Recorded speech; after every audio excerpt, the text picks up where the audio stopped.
A boss is someone who excels in both their professional and personal life. Someone who walks with confidence, communicates effectively, gets things done, and relentlessly pursues their goals.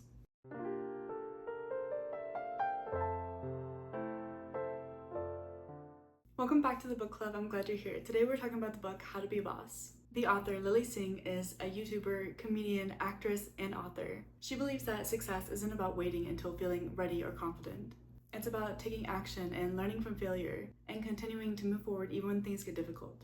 Now let's get into the biggest lessons that I got from her book. Lesson number 1 is learn who you really are. Self-awareness is not always comfortable. It means confronting parts of you that you would rather ignore. Your fears, your insecurities, your habits, and the patterns that might be holding you back. But understanding yourself is truly necessary if you want to grow. Take time to ask yourself why you think the way you do, why you react the way you do. Is this something that has been passed down from your family, or are these your true beliefs? And what do you genuinely want out of life? Pay attention to what brings you peace, what drains you, what triggers you, and what you keep avoiding. The more you understand yourself, the easier it is to make decisions that align with who you want to become. Growth begins with awareness. You can't change something that you refuse to acknowledge. And you can't create a life that's true to you if you first don't take the time to understand who you are. The author also recommends creating a vision board. A boss knows what they want. And a vision board can help you define your success. And it reminds you what you're working towards. They can be used both for your long and short-term goals. You can't hit a target you can't see. I personally make my vision board my phone screen so I can see it all the time. Lesson number 2 is to fall in love with yourself. And no, I don't mean in an arrogant way.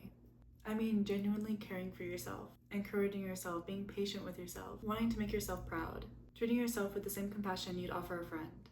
Because failure is inevitable. You're going to make mistakes. You're going to fall short sometimes because you are not a robot. Be forgiving and have compassion for yourself. Talk to yourself with kindness and understanding. Become your biggest supporter and your own best friend.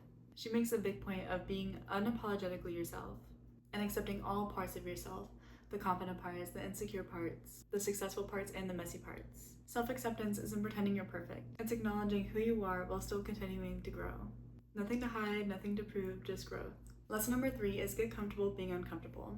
Most of us know exactly what we need to do to move forward in life. The problem is we're either too scared to do it, or moving only based on motivation and temporary feelings and not discipline. Or maybe it's staying the same is still more comfortable than changing. I know for me personally, when I had gained so much weight, I allowed myself to eat junk food and I allowed myself to skip workouts. And I finally got to the point where it hurt me more to stay the same than it was to change. And in the past 6 months, I have been consistent.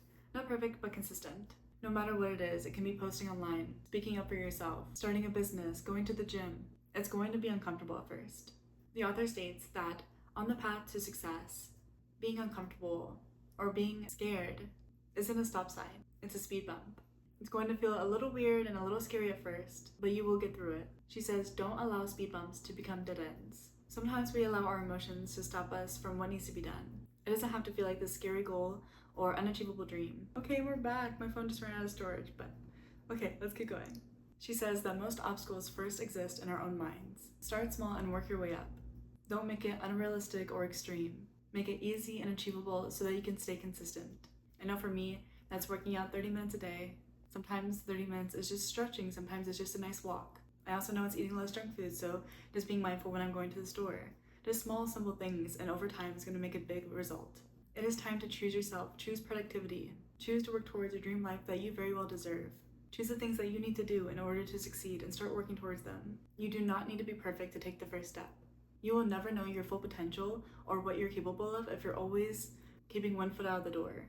Commit to your decisions, commit to your goals, commit to your dreams. What will my future self thank me for today? She also says to do less talking and more walking. If you can do it, you don't need to say it. Your consistency and your results will speak for themselves.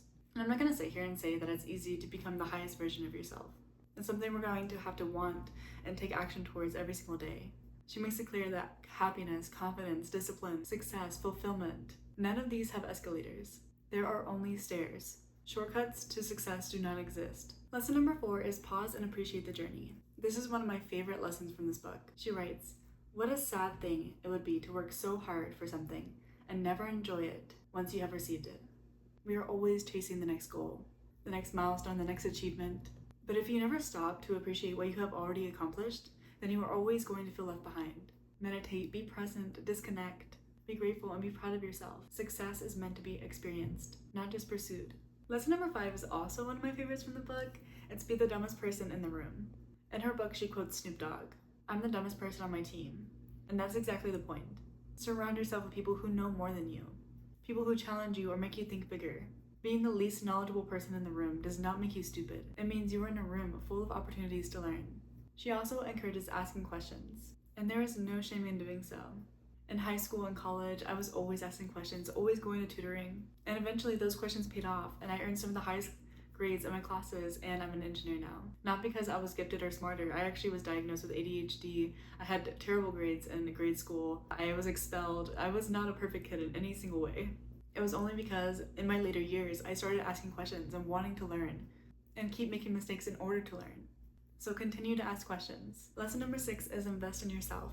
You are an investment, your time, your money, your energy. Read books, take classes, learn skills, hire a mentor, develop yourself. Your investment on yourself will have the greatest return. Eat the healthy foods, pay for the organic meals, buy the nice clothes if that makes you feel good. This is your life, invest into what makes you feel good. Lesson number 7 is say what you mean. A boss communicates with purpose. Not aggressively, not passively, she communicates clearly. You do not need to sugarcoat everything. You can be direct and kind at the same time. She writes in her book, say what you mean, just don't say it mean. Lesson number 8 is something I'm still learning to this day, and it's control what you can control. One of the biggest wastes of energy is trying to control something that you can't. You can't control other people, you can't control every situation. What things you can control is your response, your boundaries, and your habits. Focusing on what you can control brings your power back to yourself. Also, take control of your mind. Your mind should not control you. Anytime there's an unwanted thought, think of an affirmation to replace it. Your mind should be your tool, not your master. Learn how to conquer your thoughts and take your life back. At the end of the day, being a boss isn't about being perfect. It's about taking ownership and choosing growth over excuses. Remember, there are no escalators to success, just stairs. So keep climbing one step at a time. And one day you'll look back and realize that every difficult step was worth it. If you enjoyed this video, please let me know in the comments what lesson resonated with you. And don't forget to subscribe. I hope this is able to help you or someone you love. And I'll see you in the next one.